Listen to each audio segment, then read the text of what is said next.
자, 그럼 이번에는 실제 자바에서 예외 처리 과정에 대해서 한번 소스를 보면서 한번 설명드리겠습니다. 자, 보면 no exception이라는 클래스가 있죠. 자, 메인 메서드에서 자, 보면 new int 2에서 num이라는 배열에 두 개의 배열 요소를 만들었죠. 자, 그리고 4, 5행에서 num이라는 배열에 차례대로 1, 2, 첫 번째, 두 번째 요소 1, 2를 저장했죠. 자, 그런데 자, 6행에 보면 num 2는 3에서 자, 우리 앞에서 설명드린 것처럼 자바에서는 배열에 접근할 때 배열의 크기 이상의 크기를 초과해서 배열 요소에 접근하면 오류가 발생했죠. 어레이 인덱스 아웃 오브 바운드죠. 자, 여기서 예외가 발생한다. 여기서 자, 여기서 이제 예외가 발생하면 그 예외 처리 과정이죠. 자바에서 자, 예외가 발생하면 자, 실행하다가 예외가 발생했으니까 요 발생한 곳에서 자, JVM으로 예외를 던지는 거죠.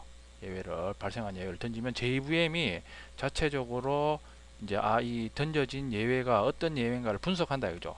어레이 아웃 오브 바운드 익셉션이니까 이제 JVM에서는 해당하는 예외 객체를 생성하는 거죠. 우리 앞에서 그 예외 클래스 쭉 봤죠. 그 이제 어레이 아웃 오브 바운드 익셉션 클래스에 대한 인스턴스 객체를 만든다 이거죠.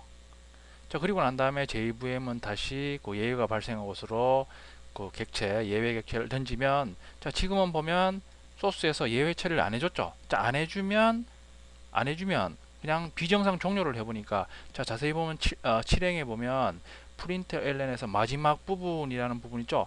이 마지막 부분이라는 부분은 발생한 예외하고 아무 관계가 없죠. 자, 아무 관계가 없는데도 자, 이런 식으로 JVM이 예외를 던져서 처리를 안 해주면 이 마지막 부분도 예외의 영향을 받아 가지고 실행을 안 한다 이거죠. 비정상 종료를 하는 거예요. 비정상 종료. 말 그대로 우리 앞에서 설명드린 것처럼 예외 처리를 안 하면 예외와 관련 없는 부분도 지금 관련 없는 부분이나 기능도 영향을 받는 거죠. 자, 그러면 이제 그 예외 처리를 해줘야 되죠.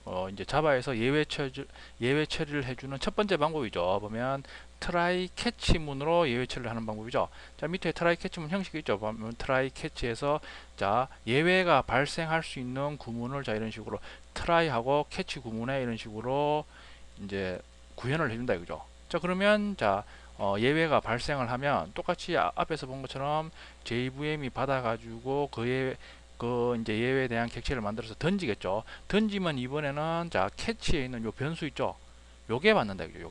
요게 받아가지고 예외 처리를 해주고 그 다음에 이제 6행에 보면 6행의 코드는 발생한 예외와 관계가 없죠. 그러면 6행의 코드는 정상적으로 실행이 된다 이거죠. 아까 마지막 부분처럼 비정상 종료가 안 된다 이거죠. 지금 예외 처리를 해줬기 때문에. 그러면 말 그대로 이제 예외 처리를 해줌으로써 예외가 발생된 부분에는 말 그대로 예외 때문에 이제 영향을 받겠지만 예외하고 관계없는 기능이나 부분은 정상적으로 실행이 된다 이거죠. 자, 옆에 이제 실제 트라이 캐치문을 구현한 그 이제 소스죠. 보면 자, 트라이 캐치에서 자, 너밀은 3에서 3이라는 값을 할당하는데 너밀은 선언하면서 자, 너밀을 0으로 나눴죠. 자, 어떤 수를 0으로 나누면 안 되죠. 여기서 예외가 발생한다 이죠. 그러면 JVM이 받아가지고 예외 0으로 나눈 예외는 아리스메스 익셉션이죠. 자, 그러면 던지면 요번에는 캐치문에 2가 맞는 거죠. 2가 받아가지고 예외 처리를 해주는 거죠. 0으로 나눌 수 없음 해서 예외 처리를 해주고 난 다음에 발행에 있는 구문은 정상적으로 실행이 된다. 아까 그 마지막 부분처럼 이제 같이 예외가 발생하면 같이 영향을 받아가지고 실행을 안 하고 그런 경우가 없다 이거죠. 지금 예외 처리한 구문하고 이제 따로 이런 식으로 이제 실행문이 이제 구현되어 있기 때문에 예외 영향을 안 받는다 이거죠. 자, 실제 이제 그 소스를 보면 되겠죠. 아까 그 본 소스죠. 노 익셉션에서 메인에서 두 개의 배열 요소 생성해 가지고 1, 2를 저장했죠. 저장하고 난 다음 자, 예외가 발생했죠. 그러면 던져서 JVM 받아 가지고 어레이 아웃 오브 바운드 익셉션을 던지겠죠. 자, 그리고 난 다음에 6행에서 지금 예외 처리를 안 해주고 있죠. 이 구문은. 그러면 마지막 구문이라는 부분이라는 이 부분도 영향을 받아 가지고 실행을 안 한다. 비정상 종료를 해본다 여기서. 그러면 자, 보면 결과를 보면 자, 이런 식으로 예외에 대해서 쭉 이제 그 오류 메시지를 쭉 출력해 주는데 마지막 부분이라는 구문이 출력이 안 됐죠. 자, 다음은 이제 예외 처리를 해준 경우죠. 자, 보면 자, 메인 메시지에서 try catch에서 지금은 예외 처리를 해주고 있죠. 자, 똑같이 자, 7행에서 예외가 발생하죠. 똑같이 던져서 JVM이 받아가지고 array out of bound exception 만들어서 이번엔 던지면 요번에는 캐치문에 array out of bound exception 같은 타입이죠. 메서드가 받는 거하고 똑같습니다. 말 그대로 이제 이번에는 JVM이 이런 식으로 던지면 메서드의 그 매개 변수처럼 이가 받는다 이거죠. 똑같은 타입이니까. 자, 그러면 자 이런 식으로 array out of bound 처리해서 예외 처리를 해주고 있죠. 지금은 해준 다음에 자 12행에 보면 마지막 부분이라는 이 부분도 지금 예외 처리를 해줬기 때문에 예외 영향을 안 받는다 이거죠. 그러니까 이런 식으로 정상적으로 마지막 부분이라는 구문은 정상적으로 출력이 된다 이거죠. 그러니까 예외 처리의 목적은 발생한 문제를 해결하는 게 아니다 이거죠. 문제가 발생하더라도 다른 기능이 정상적으로 동작하게 하는 거죠. 그 예외 처리 처음 하시는 분은 예외 처리라니까 예외가 발생하면 그 발생한 예외를 우리가 뭐 해결하고 그런 발생하지 않게 하고 뭐 그런 건가 싶은데 그게 아니죠.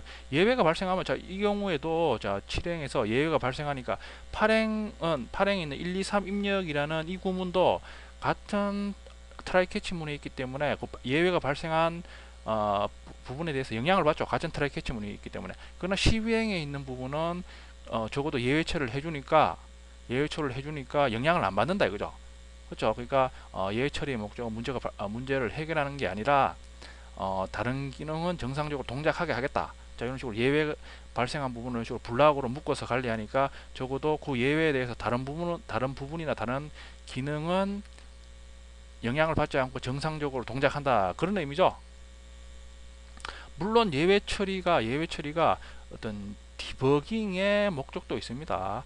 그 예외 처리를 왜 하느냐 이런 식으로 물으면 뭐 디버깅 하려고 하는 거 아니냐 뭐 그런데 뭐 그런 목적도 있습니다. 예를 들어 이런 식으로 예외가 발생하면 예외 발생한다는 거는 프로그램 입장에서 좋은 게 아니죠. 당연히 이 부분 찾아가지고 배열 요소를 더 늘려주든가 아니면 실행을 제거한다든가 이런 식으로 말 그대로 이제 그 예외가 발생하면 디버깅의 목적도 있다 이죠. 근데 이제 예외 처리를 해주는 근본적인 목적은 우리가 프로그램 실행 시에 예외가 발생하더라도 다른 부분에 대해서는 영향을 가지 않게 하자.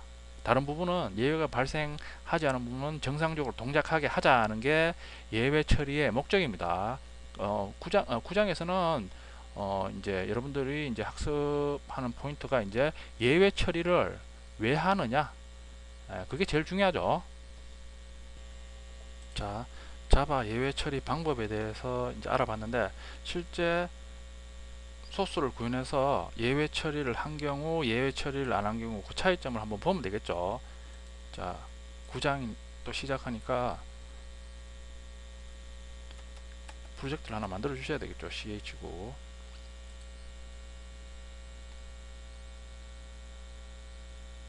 자, 그리고 패키지를 하나 만들겠습니다. EXL.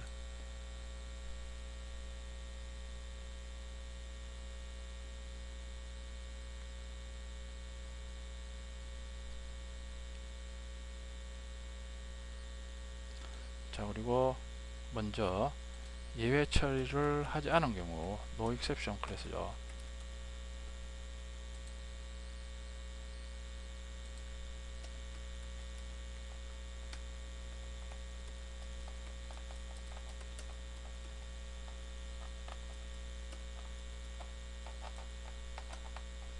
int num이라는 배열을 선택했죠. new int 이.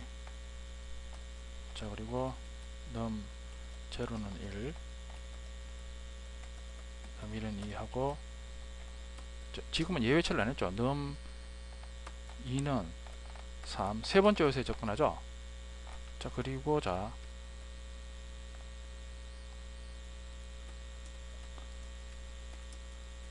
마지막 부분이라는 구행에서 메시지를 출력해 보면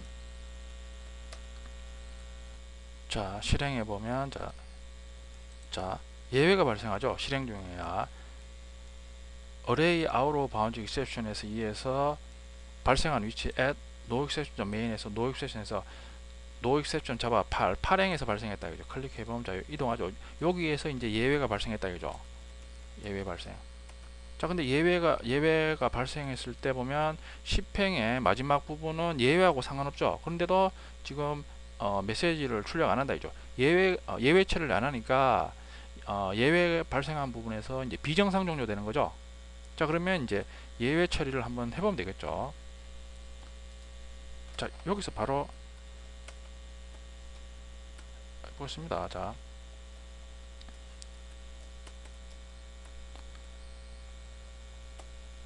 트라이 캐치 문으로 묶으면 되죠. 캐치해서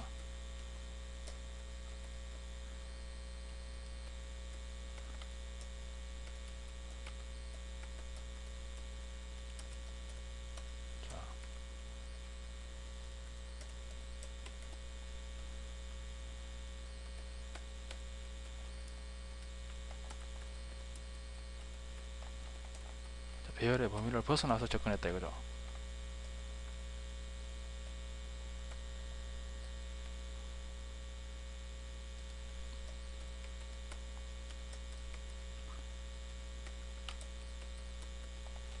array index arrow 반주죠. 자, 지금은 예외 처리를 해주고 있죠.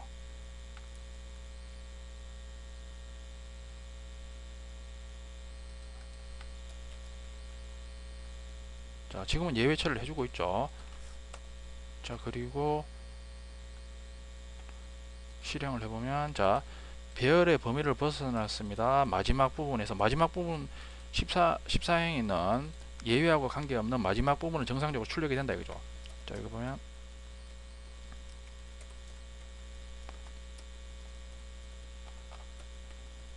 자, 10행에 1, 2, 3 입력이라는 메시지도 지금 출력하게끔 했죠. 자, 실행을 해보면 자, 1, 2, 3 입력이라는 메시지는 출력이 안 되죠. 왜냐하면 구행에 예외 발생한 구문하고 같은 트라이 캐치 문에 있기 때문에 예외 영향을 받는다 이거죠. 근데 15행의 마지막 부분은 예외 영향을 안 받고 정상적으로 이제 실행이 되는 거죠. 그렇죠. 예외 처리의 목적은 발생한 예외를 해결하는 게 아니죠. 예외가 발생하더라도 그 예외가 발생한 부분은 정상적으로 동작이 안 되더라도 그 외에 예외와 관계없는 부분은 정상적으로 동작하도록 하겠다는 게 목적이다 이죠. 만약에 앞에 예제처럼 예외 처리를 안 해주면 다른 부분도 이런 식으로 영향을 받는다 이거죠. 그게 이제 예외 처리의 목적이죠. 당연히 자 이런 식으로 예외가 발생하면 디버깅의 목적도 있습니다. 실제 우리 캐치문에 예외 처리를 자 이런 식으로 그냥 지금 메시지만 출력하게 했는데 실제는 여러분들 그 뒤에 이제 사용자 정의 예제를 배우면 실제 예외가 이런 식으로 발생하면 그 언제 어디서 발생했는가 예외 메시지하고 그런 게 로그로 다 남게 돼 있죠. 그러면 그걸 보고 이제 예외가 발생했으니까 가가지고 이제 예외를 처리를 해줘야 되겠죠. 자 이런 식으로 이제 그 배열 요소를 3으로 늘려주면 지금은 자 이런 식으로 1, 2, 3 입력 마지막 부분에서 정상적으로 실행되니까 모든 메시지가 정상적으로 출력이 된다 이거죠. 예외 처리를 왜 하느냐? 예외 처리 목적을 잘 알아두셔야 됩니다.